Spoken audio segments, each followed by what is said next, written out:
I recently conducted a channel poll asking my viewers what recipe from Tommy Bahama restaurants you would like to see recreated. And by a large margin, the old school Cuban sandwich won. In South and Southwest Florida, the Cuban sandwich, or as we call it here, the Cubano, is a sacred sandwich, and for good reason.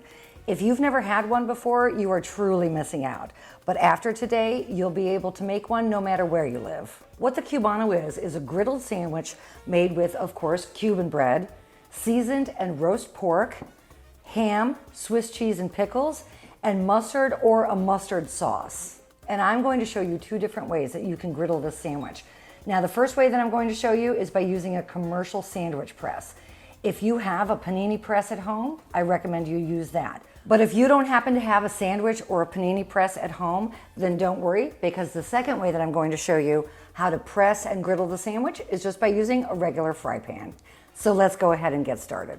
We need to start the sandwich by trimming, seasoning, and roasting our pork tenderloin. So start with a 1-pound pork tenderloin and trim off all of the excess fat using a sharp paring knife. And you want to make sure that you remove any of the silver skin as well. The silver skin is different from a fat in that it is a sinew that runs along the cuts of most pork and beef. And unlike a fat, it will not melt in the cooking process, so you really want to make sure that you get rid of it because it's just tough and chewy, it has no flavor, and a terrible consistency. And the best way to remove it is by taking a very sharp paring knife, stick the paring knife just under the surface of the silver skin, making sure that it comes out on the other side, and then carefully drag the paring knife along the length of the silver skin. Just like so. And then you lift up that part and then just get rid of the other end. So once the 1-pound pork tenderloin looks nice and trimmed and all of the fat and silver skin have been removed, drizzle the pork tenderloin with about 1 tablespoon of extra virgin olive oil. And then just rub the olive oil across the entire tenderloin. Next, you want to sprinkle 1/4 teaspoon of powdered garlic, making sure to get both sides, 1/4 teaspoon of granulated onion, and 1/4 teaspoon of ground cumin, 3/4 tablespoon of kosher salt, and 1/4 teaspoon of cracked black pepper. And then just make sure that the seasoning is completely rubbed into the tenderloin, top, bottom, and sides. With your heat on the highest heat setting, add about 1 tablespoon of extra virgin olive oil to the bottom of your heavy skillet. Once the oil begins to shimmer, place the pork tenderloin into the skillet. Cook the pork until it is browned on all sides, about 5 minutes.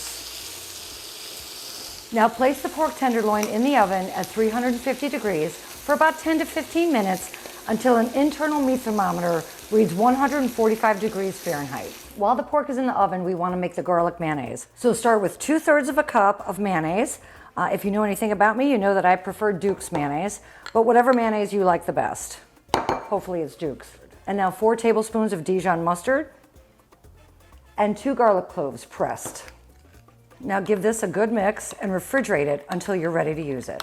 Once the pork reaches an internal temperature of 145 degrees, remove it from the oven, place it on a cutting board, and allow it to rest for about 5 minutes. If you've ever had the pleasure of visiting a Cuban market in Tampa or anywhere around it, you'll know that the Cuban bread that they prepare there, the authentic Cuban bread, is actually baked with a palm leaf on top of it. And when you peel the palm leaf off, you'll see the palm imprint on the top of the bread.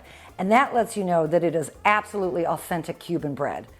So take your Cuban bread and slice it down the center lengthwise. And now you want to take the garlic mayonnaise and generously coat the top and bottom of the inside of the bread loaf. In a very traditional Cubano, they use yellow mustard, but in all honesty, sometimes I find that just the yellow mustard makes the sandwich a little dry.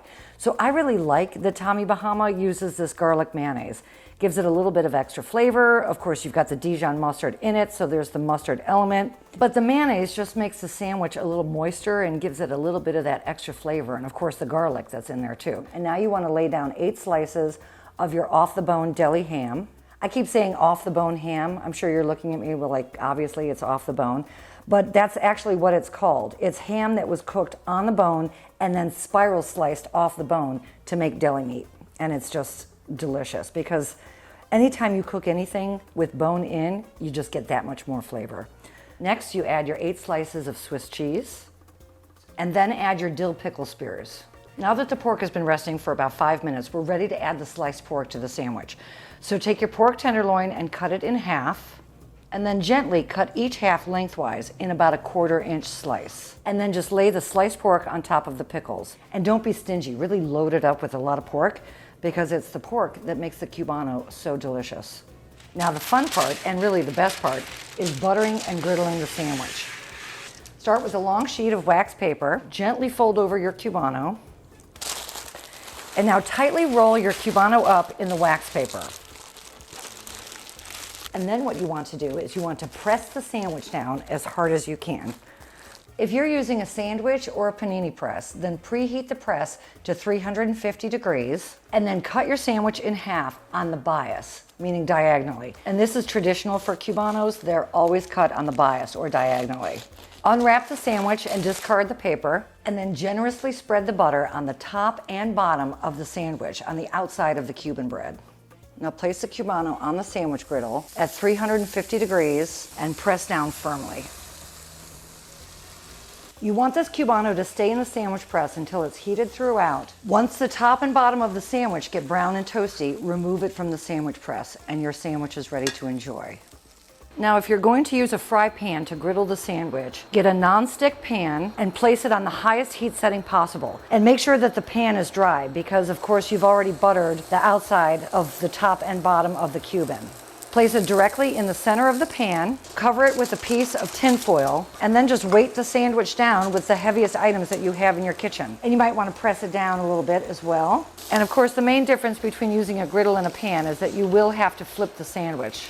So just do the same thing on the other side. And you want this to go until the sandwich gets nice and toasty. Look at that, beautiful. All right, remove it from the heat, we're gonna serve it. So of course the process was different between using the sandwich press and then using the pan, but I can guarantee you that there's no taste difference between the two. And I can also tell you that the Cubano does not need to have griddle marks in order to be considered authentic. But I'm just gonna go ahead and prove it to you and take a taste test of both. Really, just because I'm greedy. Don't hold the fact that I'm a white girl against me, but I will say that Cubanos are kind of my jam. And I'll tell you honestly, whether or not I think the Tommy Bahama version slays or not. All right, here I am, going in for my moment of truth. Awful.